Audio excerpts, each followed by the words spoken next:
Bueno, y aquí volvemos a cuestión ambiental, a hablar de los temas que nos preocupan, los temas que nos ocurren, porque bueno, además de una guerra, una pandemia, tenemos una crisis climática en un planeta inestable, en un planeta en donde la naturaleza ha sido absolutamente modificada por el hombre. Y una de las cuestiones que más nos afectan a nosotros en la Argentina y en América Latina como país está relacionada, por ejemplo, con el impacto que los fuegos empiezan a tener en estas regiones, agravados por distintas causas, ¿no? Una de ellas es la sequía, pero además, bueno, ¿qué es lo que va a pasar y de qué manera podríamos prevenir esto?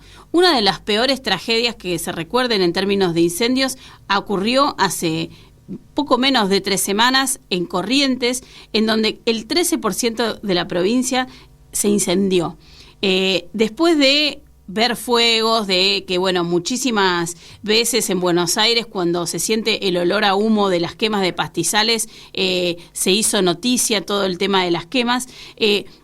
Creo que el impacto que causó ver una familia de cocodrilos que iban y que trataban de escapar del fuego fue lo que generó un impacto impresionante en el público, y de hecho hasta empezaron campañas solidarias para juntar dinero, para ayudar a los bomberos, para ver de qué forma se podía colaborar para apagar esos incendios.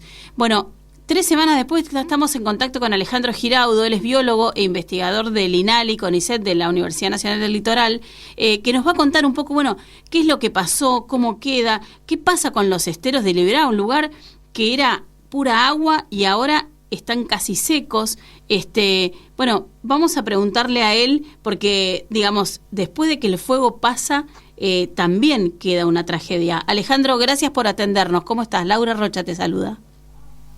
¿Qué tal, Laura? Un gusto charlar con ustedes y con su audiencia.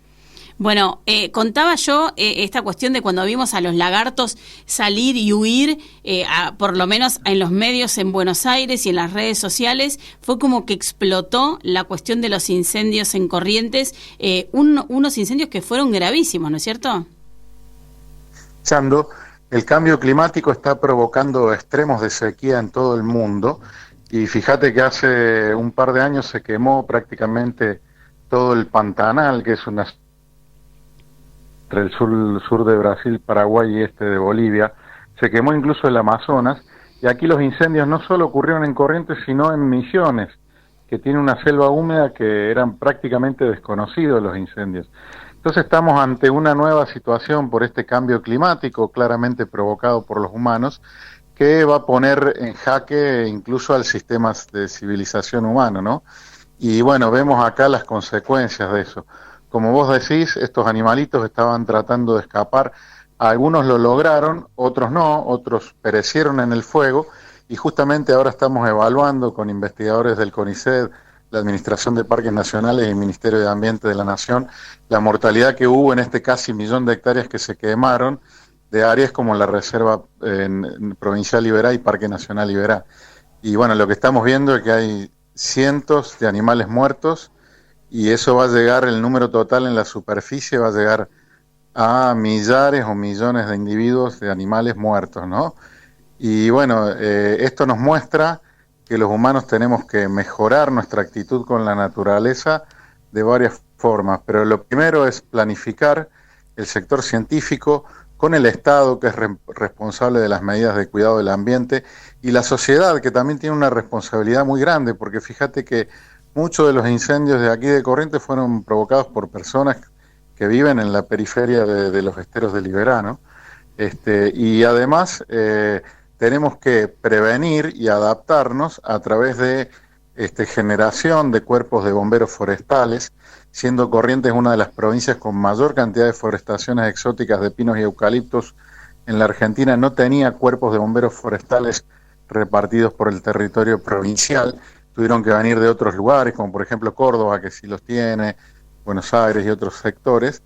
Y todo esto indica que, bueno, no tenemos políticas ambientales claras de largo plazo que nos permitan responder a estas crisis socioambientales que van a ser cada vez más comunes.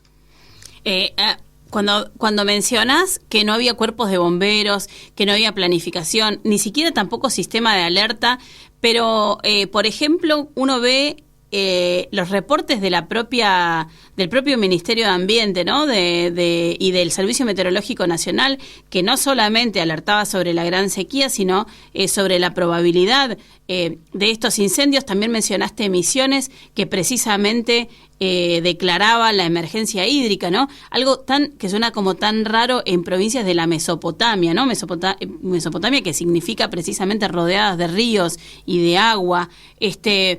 La verdad es que suena como que señales de alerta y de alarma hubo. Lo que no hubo fue una acción acorde a esas señales, ¿no?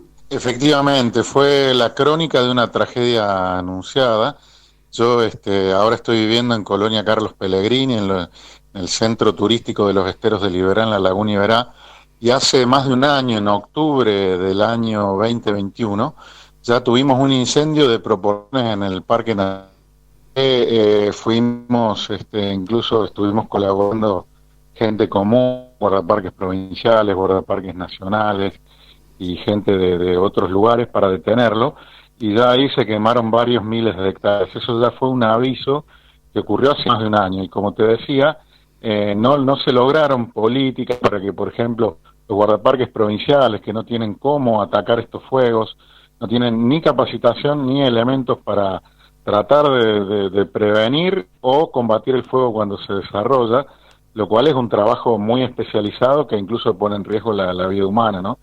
Y bueno, todo eso lamentablemente no se avanzaron en ninguna gestión que pudiera prevenir esto, y bueno, yo creo que los humanos estamos actuando sobre las coyunturas cuando las catástrofes ocurren, y en este caso era prevenible. Por eso creo que es el momento de, más que buscar responsabilidad, de ponernos todas las fuerzas vivas de la sociedad, incluido el sector político, que tiene que, digamos, liderar las políticas ambientales, el sector científico, que tiene datos para proveer, y la sociedad, que tiene que entender que tiene que respetar la naturaleza, que no se pueden prender fuegos, y que tenemos que dejar de tener actitudes individuales destructivas hacia la naturaleza que nos rodea, de donde obtenemos todo lo esencial, que es el agua, nuestro alimento y el aire. Y la verdad que ni nuestros hijos ni nuestros nietos, que creo que es lo más preciado que todos tenemos, tienen futuro en un mundo que está siendo destruido al ritmo que está siendo redundantemente destruido, como dije hoy.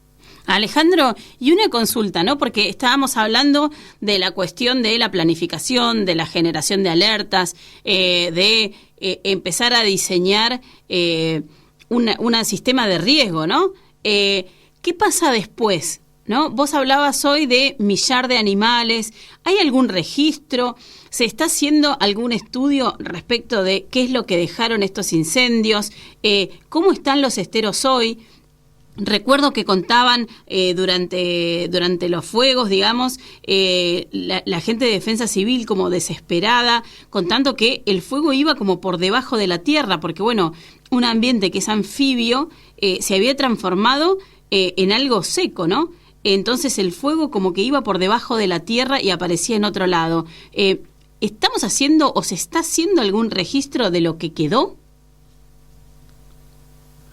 Sí, justamente con investigadores del CONICET, como te decía, y técnicos de parques nacionales y de la Secretaría de Ambiente, estamos haciendo una evaluación, y dentro de unos meses vamos a tener por lo menos una buena estimación de la mortalidad de animales que ocurrió, de animales vertebrados, animales superiores, no de insectos y animales inferiores que habrán muerto por millones.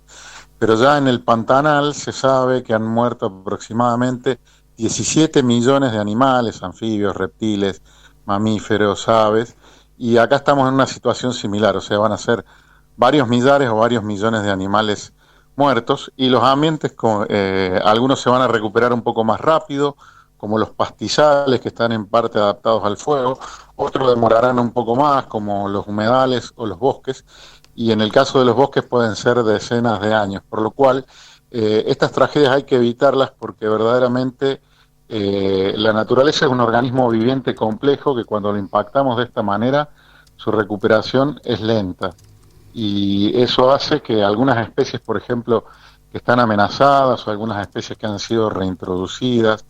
Por ejemplo, entre las amenazadas está el yetapá de collar o el cardenal amarillo. Estaba diciéndole, le estaba explicando a la audiencia que nos estabas explicando sobre este reporte, este informe que se está preparando para dentro de unos meses, y me hablabas de los vertebrados afectados. Escuchamos ciervo de los pantanos, pero no mucho más. Bueno, no, decía que estas especies amenazadas pueden bajar sus poblaciones y si estas presiones sobre el ambiente podrían desaparecer eventualmente. Y sería una pena porque este era uno de los refugios más importantes de especies amenazadas que existían en la Argentina. Ahí vemos cómo las actividades humanas pueden impactar incluso en lugares lejanos, que estaban relativamente bien conservados, y es ahí en donde tenemos que entender que verdaderamente tenemos que cambiar las sociedades para hacerlas más sostenibles y volver a valorar cosas importantes como es la naturaleza que nos rodea, porque tanto el cambio climático como el COVID, que fue un problema devenido de presión antrópica sobre la naturaleza, son signos claros de que tenemos que cambiar para sobrevivir como humanos, como para mantener nuestra civilización humana. Claro, además nuestra civilización humana, que es absolutamente dependiente de la naturaleza, aunque creamos que somos los dueños, ¿no? Porque vos mencionabas recién, Alejandro, la cuestión de la presión sobre especies que ya están en peligro, y de hecho estos procesos también afectarían incluso las acciones de, por ejemplo, regeneración o rewilding, como son las que se están llevando a cabo en esa zona del país. Incluso nuestros modelos productivos de alimento, nuestro clima y nuestra supervivencia. Clarísimo, Alejandro. Bueno, te agradecemos muchísimo el contacto con Cuestión Ambiental. Gracias por estar, gracias también por estar ahí estudiando y generando conocimiento para que podamos tener no solo un conocimiento mejor, sino poder actuar frente a estos episodios de sequía que lamentablemente se repiten cada vez más seguido por esta cuestión de la crisis climática. Muchísimas gracias. Gracias a ustedes, desde ya. Un abrazo. Bueno, hasta luego. Era entonces Alejandro Giraudo, biólogo e investigador del INALI, CONICET, de la Universidad Nacional del Litoral. Nos hablaba desde Corrientes, por eso por ahí escuchaban alguna cuestión técnica, porque bueno, él está en un paraje que se llama Colonia Carlos Pellegrini, que está en el corazón de los esteros de Liberá, que es una de las regiones, es el segundo humedal más importante del mundo, y la verdad es que tenemos que conservarlo, es muy poco conocido. Ahí Carlos Pellegrini y la Fundación Rewilding han hecho varias iniciativas respecto de, por ejemplo, turismo sustentable, y también se están haciendo experiencias de reintroducción. Él hablaba del jaguar, del jaguareté, y también están reinsertando, por ejemplo, y conservando el ciervo de los pantanos, porque son especies que están en peligro de extinción, pero además está comprobado que cuando en un ecosistema se reintroducen los mamíferos de tamaño grande, lo que sucede es que se recomponen esos ecosistemas muchísimo más rápido y muchísimo mejor. También otro ejemplo es el de los osos hormigueros, así que es muy importante que tengamos en cuenta todo esto para poder evaluar cómo generar sistemas de riesgo, cómo hacer para prevenir, porque bueno, lamentablemente la sequía es un flagelo que está afectando directamente a la Mesopotamia y especialmente a los esteros. Bueno, ya se me acabó el tiempo, acá me avisa Claudio que no tengo más, así que no hablo más, me despido por hoy, pero bueno, el viernes que viene seguimos hablando de esto y mucho más temas aquí en Cuestión Ambiental.